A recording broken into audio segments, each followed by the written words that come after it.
இப்போ செய்கிறது இடுப்புக்கான பயிற்சி. இடுப்புக்கான பயிற்சியில் கையை நீட்டி பின்னாடி படுக்கணும். கையூனாமல் வேகமாக எந்திரிச்சு கால் விரலில் பிடிக்கணும். முட்டியில் நெற்றி வைக்கணும். முடியலனா பரவாயில்ல, கையை ஊனிக்கூட நீங்கள் எந்திரிக்க முயற்சி பண்ணுங்கள். இப்படி செய்தால் நம்மளுடைய தொப்பை குறையும், முன்னாடி நல்ல வளையும் தன்மை பெறும். இந்த பயிற்சி ரொம்ப முக்கியமானது. அடுத்து மெல்ல இடுப்பு மேலே தூக்குறது.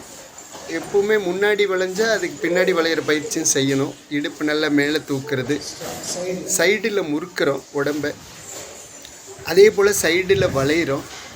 இதெல்லாமே இடுப்புக்கான பயிற்சி.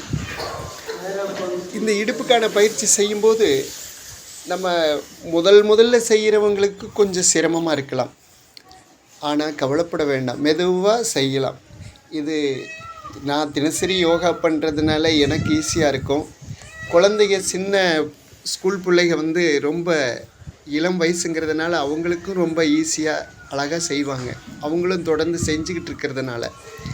அதனால் நாம் புதுசாக செய்கிறவங்க இதை அப்படியே முழுமையாக எங்களை மாதிரியே நீங்கள் செய்யணும்னு முயற்சி பண்ண வேண்டாம். முடிஞ்ச அளவுக்கு வளைங்க, தப்பு கிடையாது. தொடர்ந்து பண்ணினா ஈஸியாக வந்துவிடும்.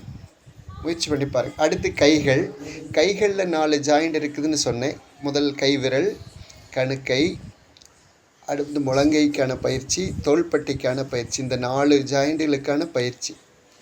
இதில் ஒவ்வொன்றையும் ஒரு 10 முறை செய்யணும். நாங்கள் உங்களுக்கு எல்லா பயிற்சியும் காட்டுறதுக்காக ஒரு 4-5 முறையில் மாற்றிடுவோம். இதை ஒவ்வொரு பயிற்சியும் நீங்கள் 10 முறை செய்யணும். செய்து பாருங்கள். கைப்பயிற்சி முடிஞ்ச உடனே அடுத்து கழுத்து பயிற்சி ஆரம்பிக்கும். கைகள் பயிற்சி இது செய்யும்போது தோள்பட்டையில் கை சுற்றும் போது, தோளில் விரலை வச்சு முழங்கையை சுற்றும் போது நம்ம உடம்புல